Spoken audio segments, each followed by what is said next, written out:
Là. Europe 1, la France bouge. La pépite. La pépite de ce soir s'appelle Plaxtil avec vous, Olivier Civil. Olivier, vous avez 56 ans. La start-up existe depuis 5 ans. Ce n'est pas un hasard qu'elle existe depuis 5 ans parce qu'elle a démarré avec les masques. Nos masques qu'on portait pendant le Covid, on les retrouvait souvent par terre, on les retrouvait n'importe où, tout le monde râlait. On se baladait dans le métro, dans la rue, on voyait des masques par terre. Vous, c'est ce qui vous a inspiré pour trouver votre solution. Avant, on revient un petit peu sur votre parcours. Vous êtes ingénieur. Première partie de votre vie chez Peugeot. Non, ça fait longtemps. Oui, Peugeot, d'autres entreprises. Vous avez créé votre première boîte il y a 10 ans. C'est ça. Et ensuite, avec un copain, donc vous avez créé cette innovation pour laquelle vous êtes là ce soir. Cette innovation s'appelle Plaxtil. On est d'accord que c'est le Covid qui vous a inspiré, ce sont les masques. Alors, pas tout à fait. On avait trouvé la solution technique avant le Covid. Ouais. On va dire que c'est le Covid qui nous a propulsés, en fait, puisque, ce qui s'est passé, c'est qu'on a récupéré notre premier bâtiment industriel le 25 février 2020 et 10 jours après on était en confinement. Donc là on s'est dit aïe, ça va mal partir la start-up, et puis finalement on est ressorti du confinement et là on a vu, qu'est-ce qu'on a vu arriver d'un coup, c'est des masques de partout, et ces masques en fait ça a mis un peu de temps. Oui, ça a mis un peu de temps, au début il n'y en avait pas trop, mais ces masques en fait c'était du plastique jetable. C'est-à-dire que le masque est composé à 100% de plastique. C'est du polypropylène, c'est des élastomères, c'est des choses comme ça, mais il n'y a rien de naturel là-dedans. Et du jour au lendemain, on les a retrouvés dans les rues, dans les ruisseaux, dans la mer. Je me souviens de l'été 2020, c'était incroyable, il y avait des masques partout. Et on s'est dit, nous, on peut proposer une solution de recyclage de ces masques, puisque on a adapté en fait notre process à ces masques. Et là, effectivement, ça nous a propulsé, parce que d'un coup, on a apporté, une solution un peu de positive, de recyclage, dans un moment où c'était quand même très négatif, où c'était très sombre. Alors, cette solution, c'est quoi ? Vous allez nous la pitcher, Olivier Civil, Plaxtil, en 1 minute. Je rappelle qu'elle a été créée dans la Vienne, à Châtellerault. J'aime bien préciser l'origine, puisqu'on est dans la France bouge. On vous écoute, Olivier ? Allez, c'est parti. Alors, Plaxtil, c'est une start-up qui régénère les déchets textiles et plastiques en un nouveau polymère, donc un nouveau plastique issu de déchets. L'ambition, c'est de remplacer le plastique vierge dans l'industrie de la plasturgie, de faire à la place de l'utilisation du plastique vierge, donc directement issu du pétrole, une nouvelle matière qui est issue de nos propres déchets et qui va avoir les mêmes caractéristiques. Donc nous, en fait, on se développe sur 3 axes principaux. Le circulaire, donc systématiquement dans toutes nos opérations, on va avoir une preuve de la régénération puisqu'on va faire des objets avec la matière recyclée. On est écologique puisqu'on va utiliser systématiquement des déchets qui sont ultimes, puisqu'ils n'ont pas aujourd'hui d'autre solution que les solutions Plaxtil, si ce n'est l'enfouissement ou l'exportation ou l'incinération. Et dernier point, on est solidaire également parce qu'on a créé une deuxième start-up qui s'appelle Essémon, qui est une start-up de l'économie sociale et solidaire et qui fait toute la préparation des déchets textiles avant la régénération. Merci pour votre pitch, Olivier Civil, fondateur et président de Plaxtil. Si on revient à ce qui nous intéresse ce soir sur Europe 1, à savoir la rentrée scolaire, comment vous appliquez votre solution avec par exemple un cartable, parce que là je vois que vous êtes arrivé ce soir avec une équerre et une coque de téléphone. Tout ça, c'est quoi ? Ça vient d'où ? Alors, les équerres, les kits de géométrie, c'est un premier objet qu'on avait développé lors du Covid pour les masques, puisqu'on faisait beaucoup d'opérations de collecte de masques dans des municipalités, dans des grandes agglomérations. On a travaillé avec la mairie de Paris pendant pratiquement 24 mois. Et donc derrière, on faisait des kits de géométrie qui étaient distribués ensuite dans les écoles primaires de ces villes-là. L'idée, c'est que cet objet, c'est bien la preuve du recyclage. Et quand on regarde des objets faits en matière Plaxtil, on voit bien qu'ils sont pas parfaits. C'est pas du plastique vierge. On voit bien tous les déchets qu'il y a dedans. Et donc, ça, c'est bien la preuve de la matière qui a été recyclée. Ensuite, une fois qu'on a fait plein d'autres opérations avec des acteurs du textile, des metteurs en marché, etc., on a été en contact avec une grande marque également de mise de produits culturels dans le marché. Je sais pas si on peut la citer, mais non, mais on peut dire que c'est Cultura. On travaillait avec Cultura il y a 3 ans et on a cherché une solution à mettre en avant justement sur cette logique très circulaire. Cultura a une vraie volonté je parle pas pour eux, mais une vraie volonté de mettre beaucoup de valeur en fait dans ce qu'ils vendent, ce qu'ils mettent en avant. Et donc on a trouvé une solution qui était l'opération au niveau de la rentrée scolaire, récupérer les cartables et derrière proposer une solution de régénération de ces cartables pour en faire quelque chose. Et donc nous, on a mis en place tout un processus industriel, on récupère les cartables, on les démantèle, tous les cartables qui sont encore bons, on va les donner à des associations d'aide contre la pauvreté. Donc là on les transforme pas, là on ceux les qui sont donne. bons, ceux qui sont quasi neufs, on les redonne directement. Et on travaille avec une association qui s'appelle l'Agence du don en nature, qui travaille avec plus de 1000 associations en France métropolitaine. Et les cartables usés, fatigués, troués, etc.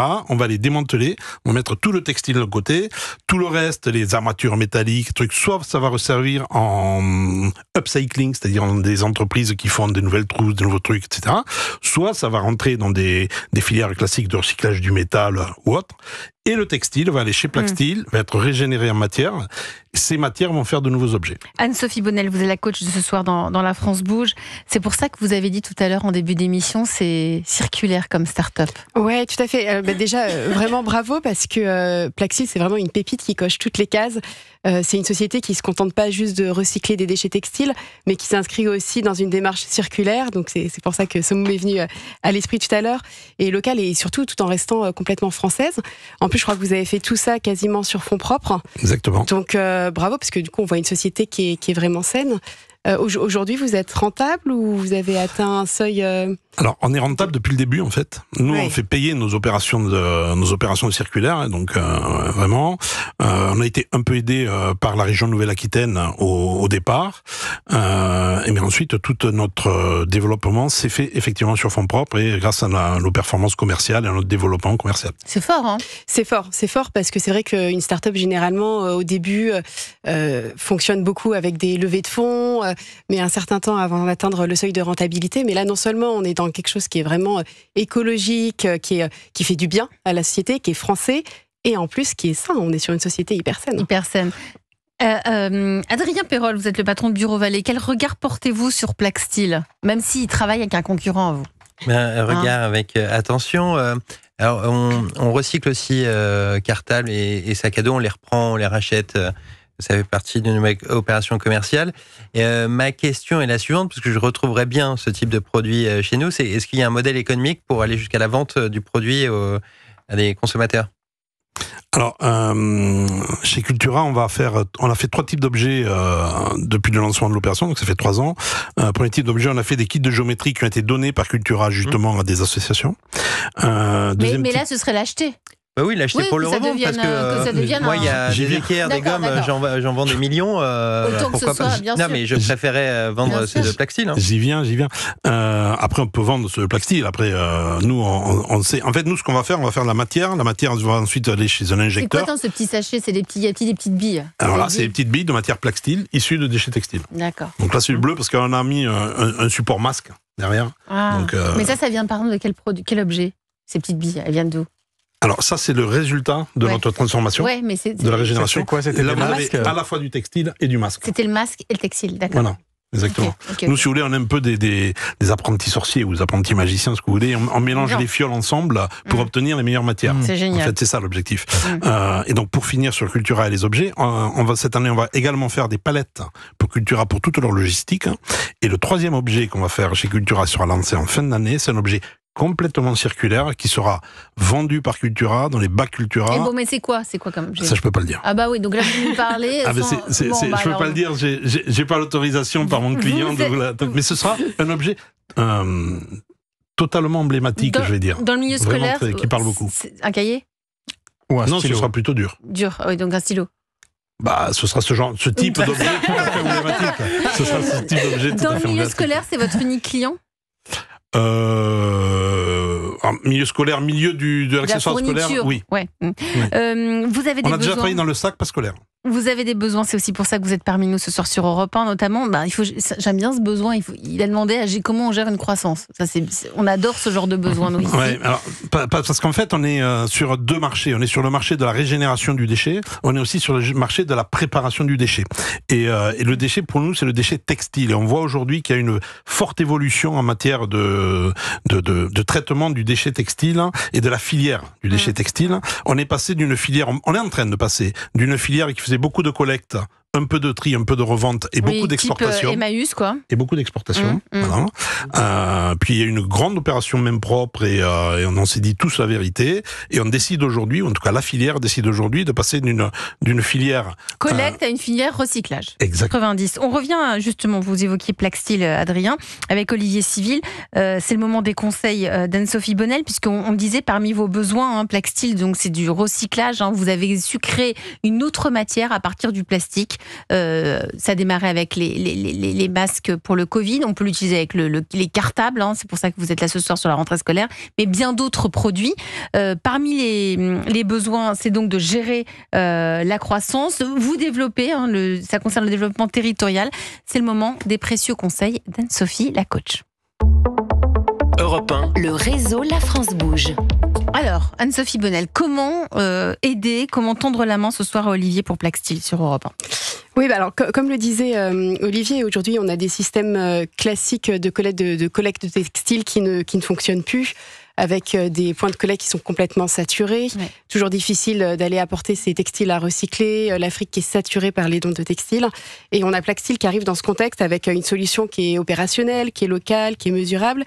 Et pour prendre le relais, il faut grossir vite. Pour moi, c'est un enjeu de scalabilité.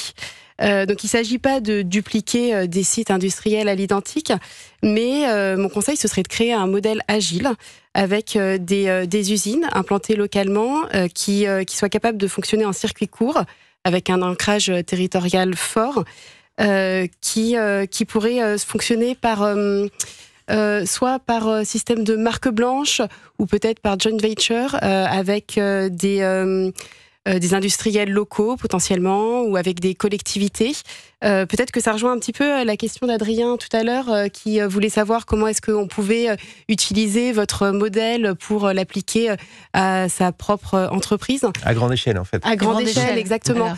Donc peut-être utiliser tout votre savoir-faire pour mettre toute cette énergie à disposition d'autres entreprises ou collectivités.